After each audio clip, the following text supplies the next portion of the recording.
we'll go ahead and get started with introductions and such, and that we'll give a little bit more time to get some other people in, but I also didn't want us to.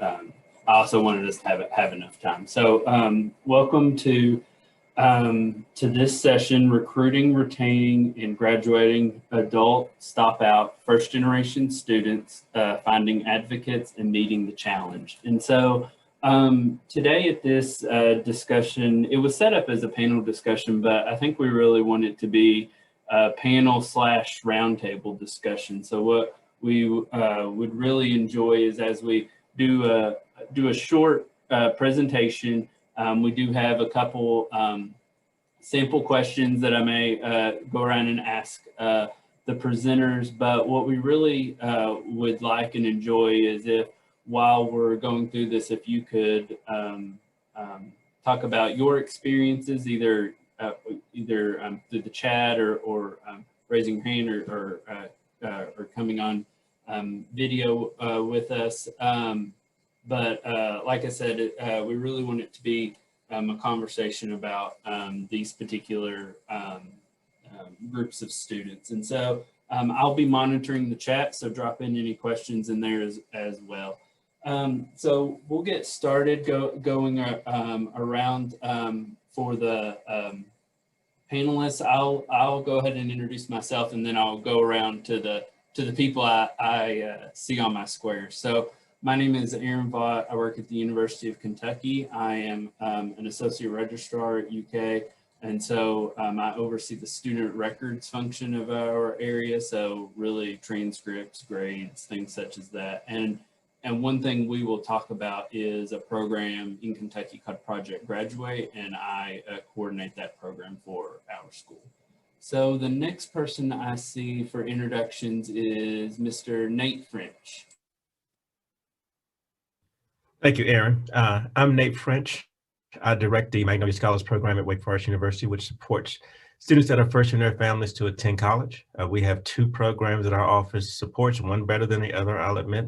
Our Magnolia Scholars is roughly 30 students per year. We also identify what we call first in the forest, which is any other student that's first generation. I'm also an associate teaching professor in the Department of Communication. And I think next is Renee. Let me introduce Renee. Thank you, Nate, and good morning, everyone. My name is Renee Peter, and I'm the Director of Undergraduate Advising with the online campus at Embry-Riddle Aeronautical University worldwide. I have been with the university for 13 years and worked in academic advising for the past 10. My experience is primarily with adult learners who are coming back to finish their degree online after taking a break from school. And through the years, I've had a lot of experience supporting students and keeping them motivated as they work through challenges in their personal life while still trying to complete their coursework. And next on my screen is Dr. Ruth. Good morning, everyone. My name is Ruth Beattie. I am Professor of Biology and Associate Dean for Advising in the College of Arts and Sciences at the University of Kentucky. In my capacity as Associate Dean, I oversee the advising program within the College of Arts and Sciences, and I am also the point person in the college for our Project Graduate program, which you'll hear about shortly. LaCrystal is the next one. Good morning. My name is LaCrystal Green. I too work at University of Kentucky. I am an academic advisor in the College of Arts and Sciences, and one of my job functions is to advise students in the Project Graduate program. Next I see on my screen is Jamie Joyce. Good morning. My name is Jamie Joyce. I work at Embry-Riddle Aeronautical University worldwide within the online campus as the Associate Director of Undergraduate Advising within the online campus. So I work alongside Renee. And Similar to Renee's function, we support our team of advisors with working with a non-traditional student population. And specific to our team, I also oversee our academically at-risk processes and procedures, maintain those, track the data, and support the team in expanding those as needed. Excited to be here, and I will defer to Aaron if you don't mind to make sure I'm not missing anyone. I think that's all, unless yep, that is all. So I'm going to throw it back over to you, Jamie and Renee, if you want to go ahead and talk a little bit more about the online advising, and then from there we'll go to Mr. French. Sure, thank you. To give you a little bit more background regarding the team that we support, while our students have the option to take an in-residence course at any of our satellite locations, almost all of the students we advise are completing their entire degrees online. On the team, we have 30 academic advisors between undergraduate and graduate. And again, the students we're working with are primarily non-traditional. They often have families, they're working full-time, and we also have a large military population at Embry-Riddle. And the average age of our student is 32. I will elaborate a little bit more on our structure and method of advising. So for our team of advisors, we serve as the main point of contact for our students from admission through graduation. So we're really taking over their journey once they're formally admitted and staying with them through graduation and their program of choice. As Renee mentioned, with our students all over and primarily attending virtually, we do have them all over the globe. Our advising is performed virtually through phone, email, and virtual video appointment. So we very rarely get to see our students face to face. It does happen from time to time, which we certainly enjoy when we get the opportunity. With those students all over, and I'm sure as most of us are looking at as well, strong persistence focus, always looking at how we can assist them and support them in persisting through their program. And we support that with a robust communication plan and training structure, where we're ensuring that we're hitting those populations of stopouts or maybe academically challenged students, and ensuring that our communications and really our structure is helping us with hitting all of those touch points and capitalizing on those opportunities. So our team, really what that looks like as far as our day-to-day, continuous communication with our students to promote persistence, whether that's ingoing or outgoing communication. We do a lot of outreach, targeted outreach to our student population to keep them engaged, and really try to replicate that in-person advising experience as best we can in a virtual environment.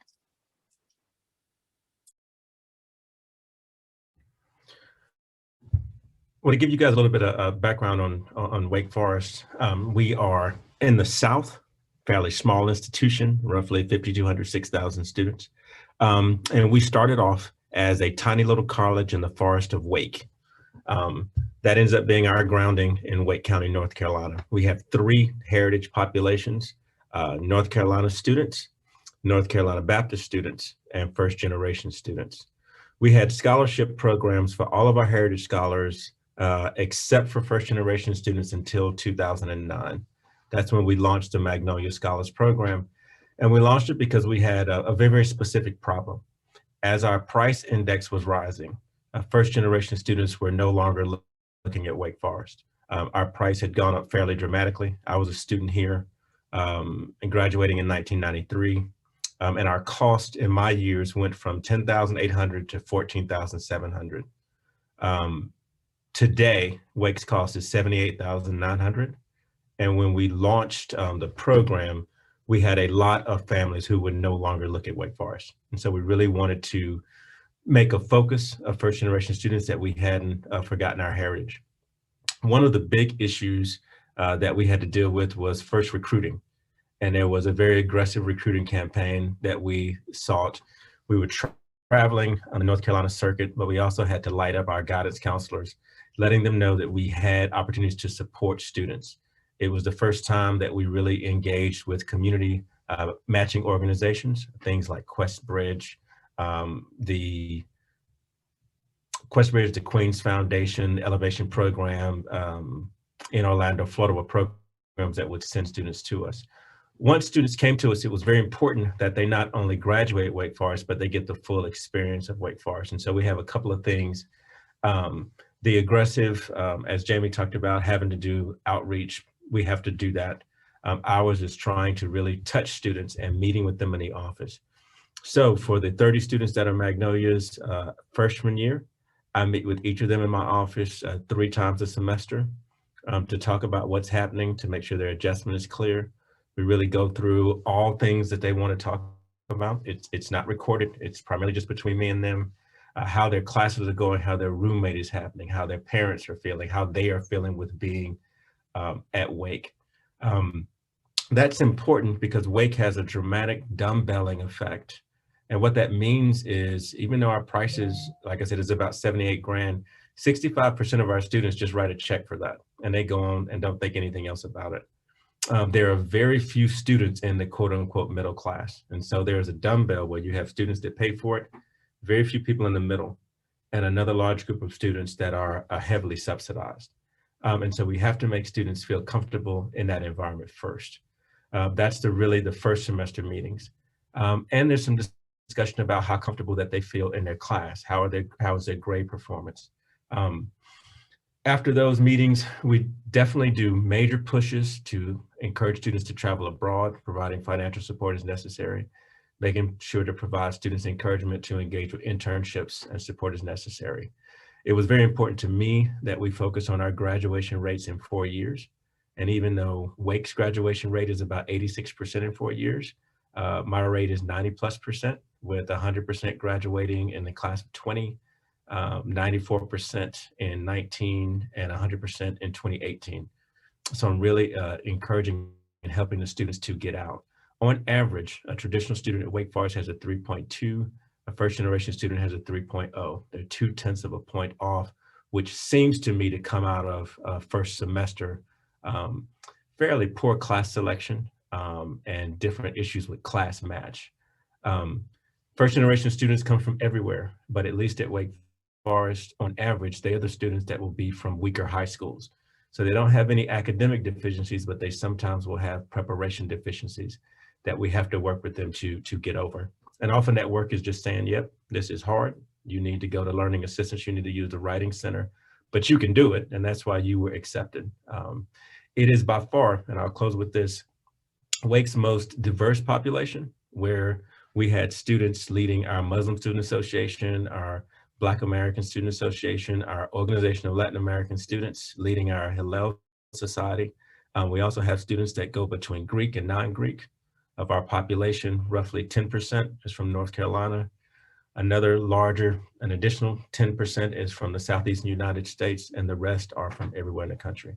But we're really proud of the program and looking forward to expanding it to First in the Forest. We finally get a new staff member starting March 1. So I'm looking forward to that expansion.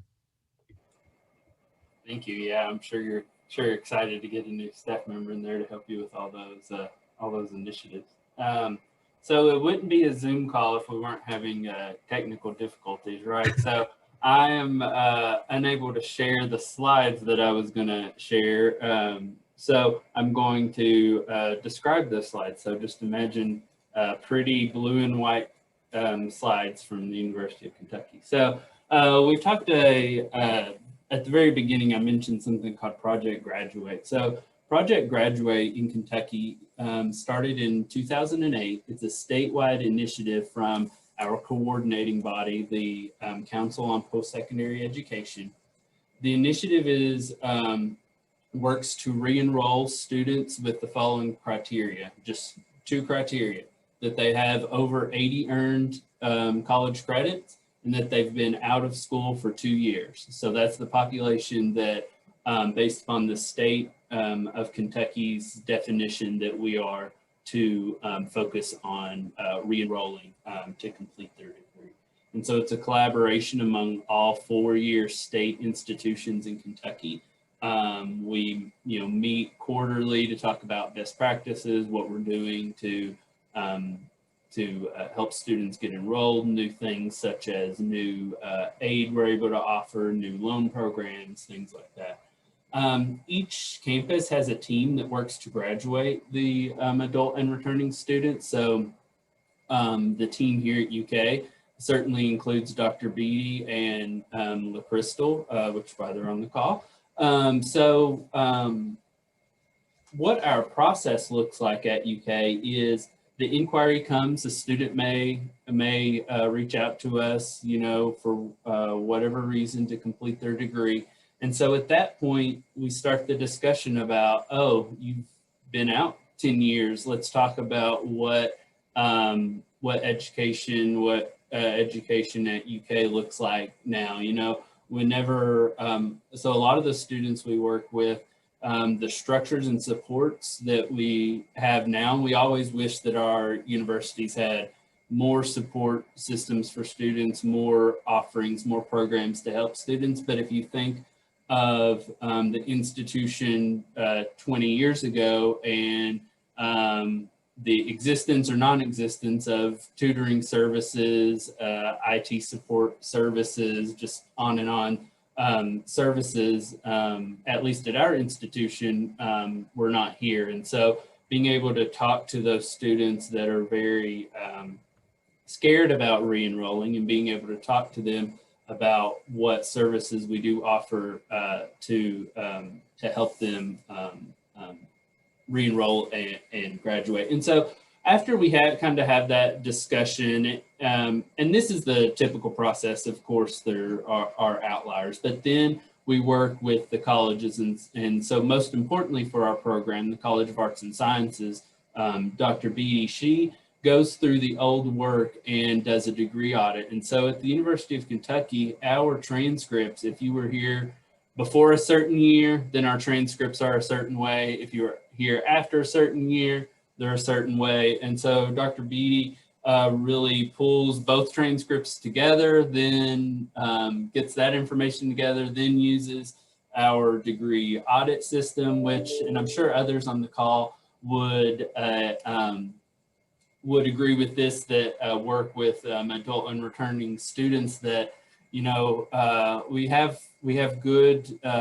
technology and degree audit systems, but sometimes when reviewing the old transcripts, it really is just pen to paper and going through and marking stuff up and checking stuff off. And so that's really what Dr. Beatty does whenever she's doing audits. And then from there, the student knows exactly what they have to do to complete their degree. And so they're admitted, and then LaCrystal becomes their advisor, and she gets to work with them on completing those. And one thing we'll talk to LaCrystal here in a little bit is about the differences in advising traditional age students with adult students. But so Project Graduate is an important part of our state strategic goal of reaching 60% degree attainment by 2030. And so we can't do that with high school graduates in Kentucky. As it is with many other states, our high school graduate population is plateauing. So to reach that percentage, our state needs to focus on graduating adult students and students who have some college and no degree. So in Kentucky, we have over 600,000 Kentuckians who have some college but no degree, and around 13 to 14,000 former University of Kentucky students qualify for this Project Graduate student. So 13,000 to 14,000 potential re-enrolling students. So in the last 2 years, so the program to date has awarded 630 degrees, but in the last 2 years, we've awarded 200 of those degrees. And so that's why, the reason why we've been able to award so many degrees in the past 2 years is a focus changing from the inquiry where the student comes to us is reaching out to the student. So Dr. Beatty has an employee that she spends her time, part of her time doing degree audits on former students, so that we're able to go to the former student and say, you have 3 courses left, instead of waiting for the former student to come back to us. And so especially with those students that have 1 course left, us being able to say, you have 1 course, it's offered in the summer, it's online, that's a game changer for them, because of the degree program that we offer that Ruth will mention here in a few minutes. So let me get through this last slide, and I apologize again for not being able to show these magnificent slides. But So the last thing I want to mention, and probably some of the other panelists and hopefully some of you on the call would have ideas of this as well, is finding those students. It's really hard to find former students. And in Kentucky, we do phone calls. We've used Facebook, LinkedIn. We've sent letters. And then the last thing on my slide was serendipity. Sometimes it's just by chance, it just happens, which is a really good feeling to be able to find those students. A very short example of this is one student that was audited. The name rung a bell of someone that worked here in the office, and then they were able to think about that name, and it was a employee of a former place that they worked, and we couldn't find them through social media or online outlets, but just that simple connection, we were able to find that student and award their degree because they had everything completed. Let's see, the very last thing I will mention is the importance of our partnership. I mentioned partnering with Dr. Beatty, but it's really a partnership to get these students over the line. The academic colleges partnering with the faculty, partnering with my area in the registrar's office, the provost office, enrollment management, and then our student success office, really partnering together to see these students across the finish line. So what I'm going to do right now is go through a couple questions that we have for the panelists, and then other questions that you all have, please drop into the chat. I see one there that we'll get to, but Renee, I'm gonna start with you. If you don't mind to share one tip for connecting with adult students who have stopped out. Sure. One example that I have is on a monthly basis, I send a director check-in email to students who have not taken a course within 3 months after their last class ending, because we operate on a term schedule where classes start almost every single month at Worldwide. I use the subject line ERAU director check-in, and I found that because I'm someone new reaching out, possibly because of my title, my message gets their attention and they're more likely to respond than if it were a general check-in from their advisor. And within the email, I note that I've noticed they've taken a break and I ask what I can do to help them continue. And I purposely leave the message open-ended with a question because they often respond back with an explanation of what challenges they're facing, or they explain to me why they haven't taken a course. And then once I have their attention, I can help navigate getting them back on track with courses or reconnecting them with their advisor. Since COVID hit this past year, I've noticed a lot of students have experienced funding related issues, and that's why they're stopping out. And so once I know that, I can connect them with financial aid and look into scholarships that they can apply into, but I wouldn't know if they didn't reach out. So that director check-in seems to help.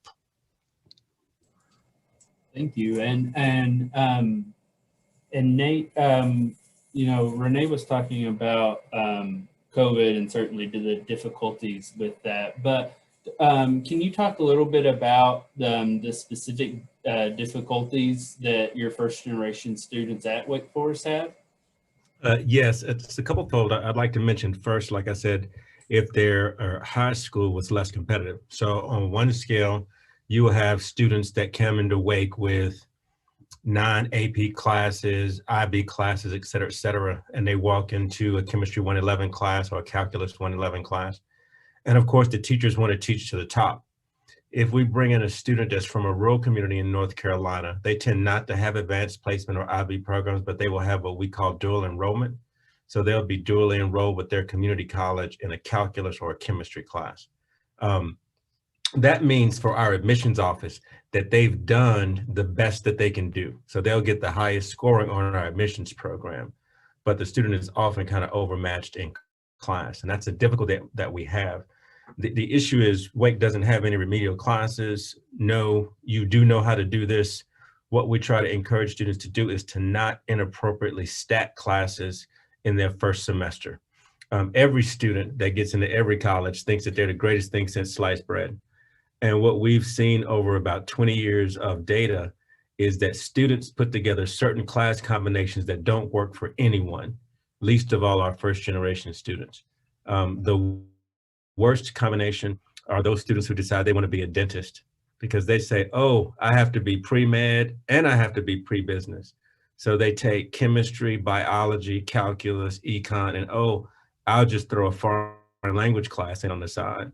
And it's like you throw those kids through a wood chipper. They just, they come out on the other side with kind of some disastrous grades. That's one of the first issues. So making sure there's a match and trying to advise students through that. Finances are a concern for many of our students. What we find is that I like to tell my students that there's some great children and they're great kids to their families. And so they will send money back home. And that puts them in a horrible trap for the way our financial aid process works.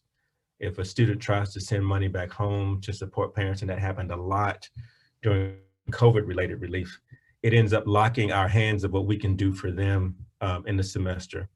What we found that by the inclusion of one specific course for us, which we have as our first year experience class, we'll introduce them to people in financial aid and introduce them to the processes of financial and accounting services to say, here's how this works.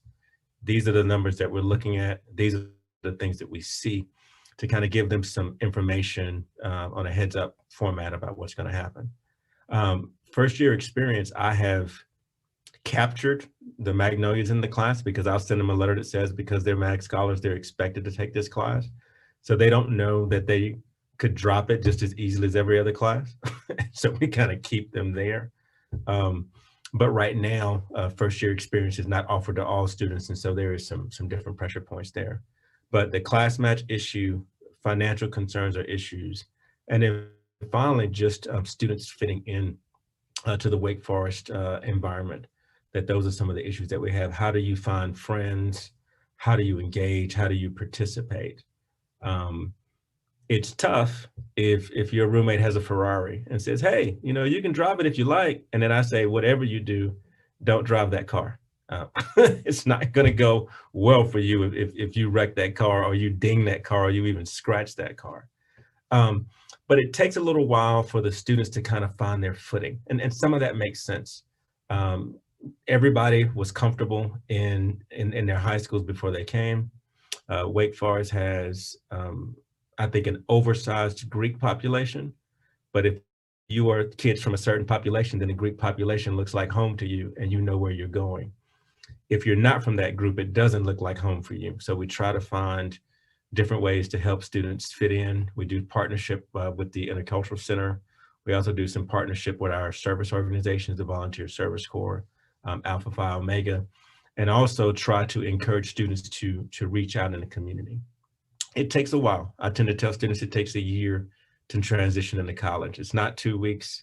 It's not first midterm. It's not a semester. It's about a year to get used to where they are. And once they find their friends and their niche, things go forward from there. We use a lot of cohorting, making sure that students know other first generation students and know other students that are kind of like them, to encourage them to stretch out. My job, I feel, is to provide a hammock, a place for you to sit down and rest, but not a place for you to stay. It's time to get you back out. And that's why our campus partners become so very important. Thank you. The next question I'm going to go to is Dr. Beatty. I'm going to come to you. How has the addition of a degree completion program, the Bachelor of Liberal Studies that you mentioned earlier, benefited your college and the university in general? The Bachelor of Liberal Studies degree is one that came about in fall of 2017. So it is a relatively new degree program. And it was generated specifically to help returning students, project graduate students, or students who started in a different college within the University of Kentucky and for whatever reason left that college and came to arts and sciences and maybe weren't quite sure what they wanted to do with their academic life and so on. So we developed the Bachelor of Liberal Studies. Within this degree program, students focus in on one area, on either social sciences, the humanities, or the natural, physical, mathematical sciences. And within those areas, they have to take, there's a 39 credit hour major requirement, and they have to take a certain number of 300 and 400 level courses. And they can be, if they choose social sciences, that could be geography, psychology, sociology, anthropology, you know, any of the social sciences within arts and sciences, any of that coursework. And then everything is pulled together through a capstone course where they take a course in writing and research within those disciplines. And so we believe this is actually a very robust program, but has a lot of flexibility for students, especially those that maybe have changed their major more than once and have, you know, 3 or 4 higher level classes in history and 3 or 4 in English, but not enough in either to major in either of those disciplines and so on. So we started that program in 2017, and as of last May, we had graduated 173 students through that program, most of them being project graduate students. We do have a small number of sort of more traditional UK students who also opt for this particular degree program.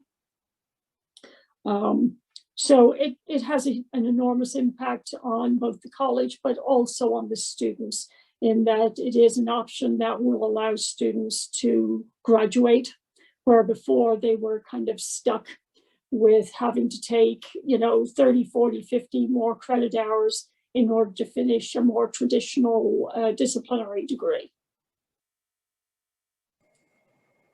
Thank you. So you said 174?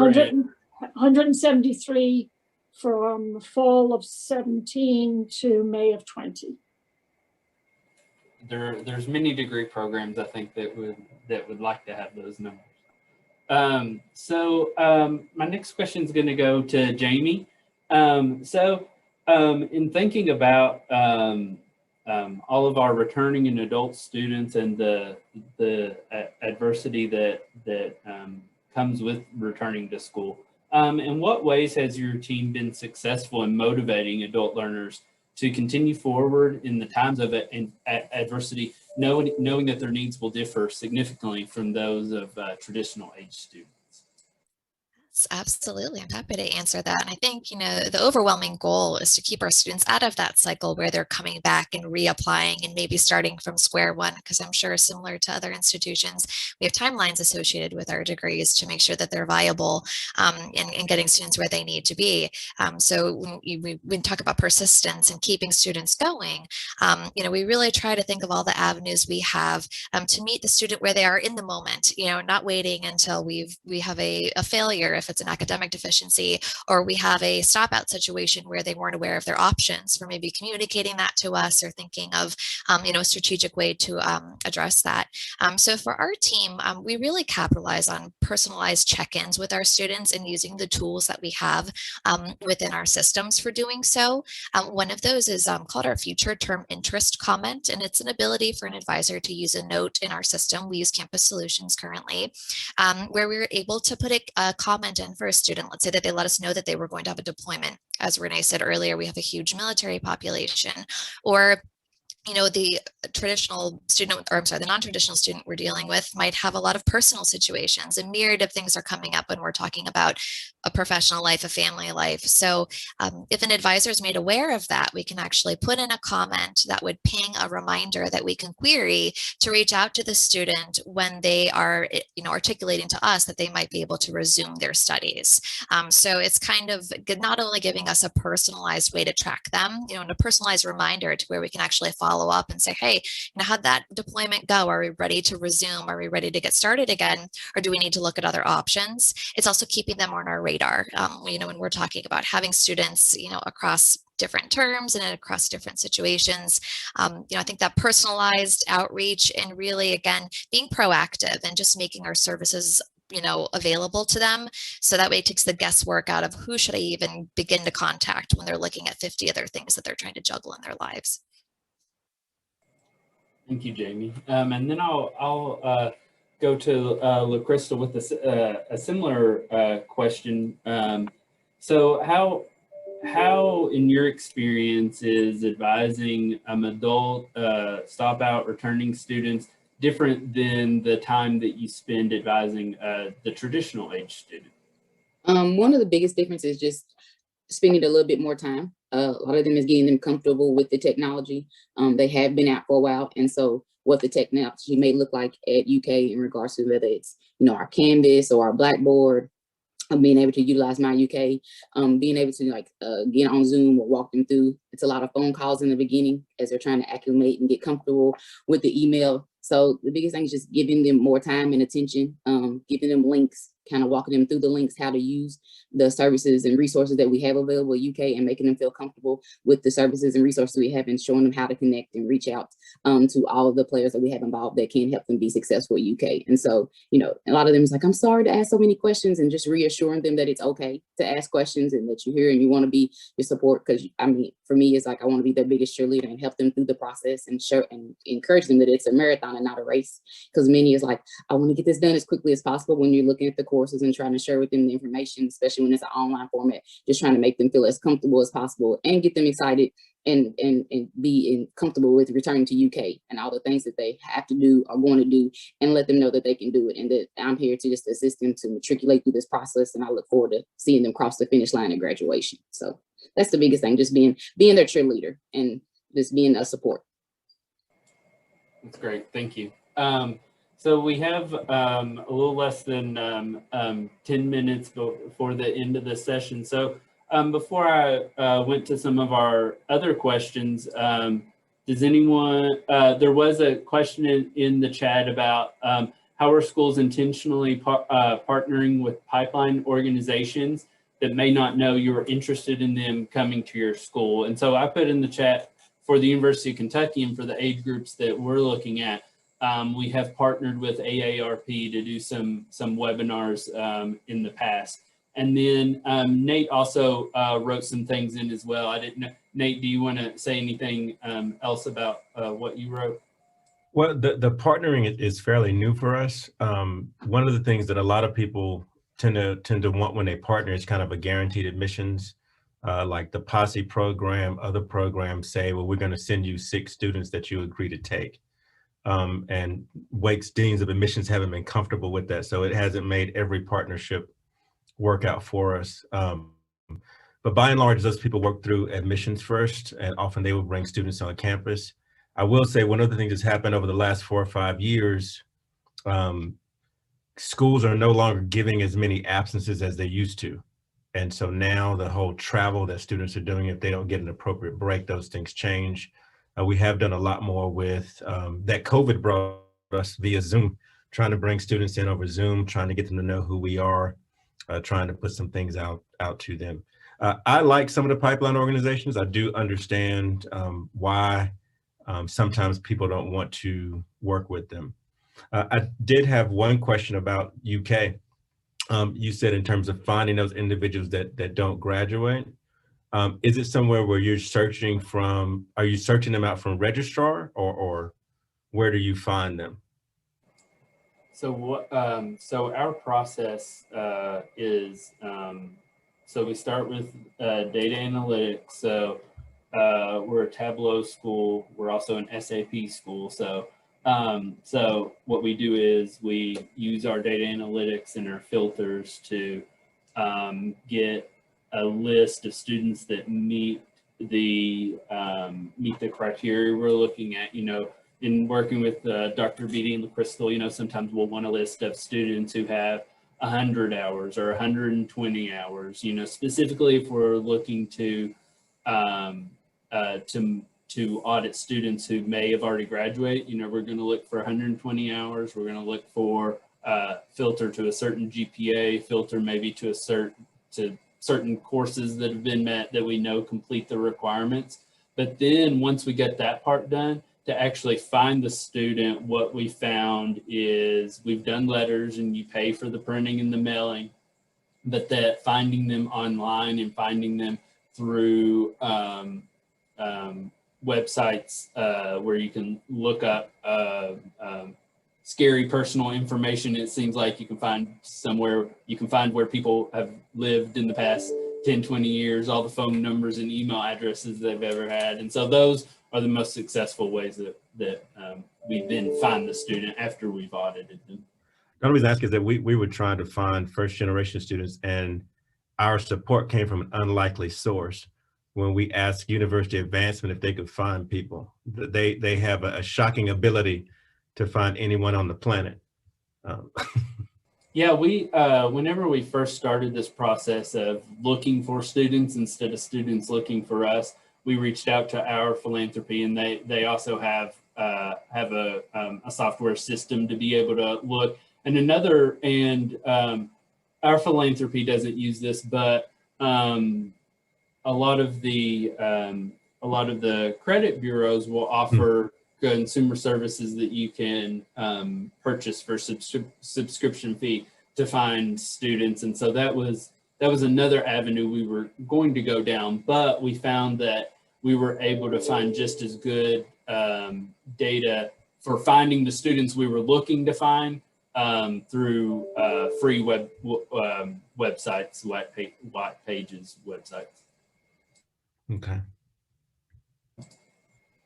So anybody that's attending have an additional question for us before and I don't know if the Zoom link will time out or it'll keep going, but does anyone have a question or a comment or something that they're doing that we've talked about that you'd like to share?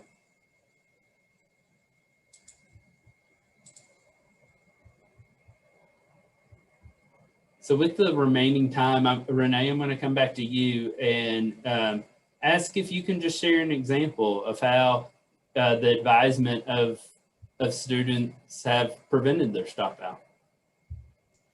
Sure.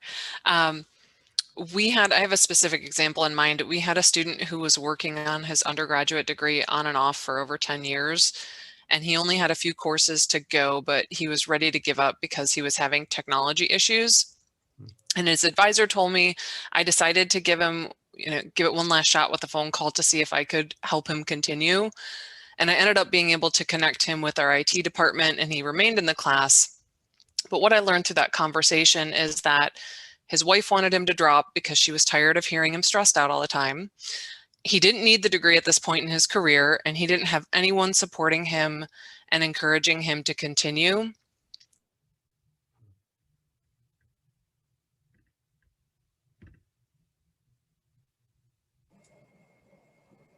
At least for me, Renee froze. Did Renee freeze for you all? It was only his advisor and myself. Oh, can you hear me? Can you hear me? Yeah, we can hear you. Okay, sorry about that. But at this point, we did all that we could to keep him continuing because we didn't want him to stop out and lose his catalog year. But this is something that we found is common for adult students, is that they're doing this oftentimes entirely on their own, and they need someone, like LaCrystal was saying, to encourage them to continue, to give them praise throughout their program, celebrate the milestones with them, and remind them why they returned to school. I'm happy to say that the story did have a positive outcome because the student remained in his course and he recently graduated. But we really do have to be the cheerleader for these students because sometimes they're just on their own. Thank you, Renee. And as we end this session, LaCrystal, can I throw it over to you for you to also share an experience that you've had advising an adult or returning student? I think one that comes to mind is recently one of my current students that he came back. He was very determined. He had a plan. His plan and my plan in regards to him completing the process. I was like, let's start a little slower than what he had entailed. And he was just like, okay, you're the expert. And I was like, I'm not an expert. I just want to help you through the process. And he was very sad because with the pandemic and graduation, and he was actually highlighted in our UK, in one of our newsletters. He one of our graduates that they highlighted, and he was just talking about the process, and he was saying the praises of Aaron and just the whole process from the beginning to end, and then he shared as far as me being a support to him, and I wasn't expecting that. It came completely off guard. I appreciate it very much, but just to see that the work that we do in regards from the beginning to end, to see him meet his goal. And he literally emailed me. Actually, I got an email from him last week that his degree arrived and it's hanging up, and how proud he was just to know that that something that he had worked for 20 years ago has finally arrived and that it's done and completed. And just wanted to thank me for my help along the way. And if I needed anything, don't hesitate to reach out to him if I'm in Texas. And I'm just like, I'm not. And so I remember emailing him like, are you okay? Like, I see everything that's going on. And so like they become your family. And so just to be able to reach out and to have that relationship with him and just like, he's okay. And just like, it looks nice on my wall. And so it's just, it's a wonderful feeling just to know that you help the student, even just with this small piece, that's something to him that means so much and that he's happy. And so I'm grateful for that. And that I get the opportunity to do that every single day. Thank you, Crystal. Aaron, there's a question that Cheryl asked about the first year experience class. I let the entire group know for Wake, that was a pilot test that we did over 2 years. The class itself is oriented around kind of a growth mindset. So it's set up with what I would consider they're not really difficult student readings, but it's trying to get them to be open to different considerations. So there's a lot of readings about growth mindset, a lot of readings about diversity issues, like the difficulty of one story. It's a lot of things to make them reflect and try to give them the tools to open. What we find, one of the biggest limits of some of the students at Wake is that they would come in and decide, I'm going to be an accountant, having no idea what an accountant did or no reason why they said that other than they heard it somewhere. And they would lock themselves into it and focus so hard on it that they would not have the college experience, but not necessarily do well. And so first year experience for us is a 1.5 credit class. It's combo taught between one faculty member and one staff member, and really trying to encourage the students to get out. There's at least one full class that's on mindfulness. And it does such things as, so your assignment is to cut off your phone and walk around campus for 2 hours. Issues on stress release, because we find our students have an incredibly high stress level, how they would relieve stress from themselves, and different things like that. So it's not anything that Dr. Beatty would say fit in any of her STEM classes. It lacks that type of rigor. It really is a comfort course, a relax and think of yourself. And the good thing is I do with the MAG scholars, because they're all in the same class. It begins building the cohort of first generation students who are all going to be in that class together. Thank you. So I think that that comes to the end of our time for our session. Thank you for coming and listening to us, and as we try this Zoom type of conference panel setup, and yeah, thanks again. Let's say, Aaron, you did a great job in kind of helping us navigate this. So thank you a lot, sir. Round of applause to you. Thank you.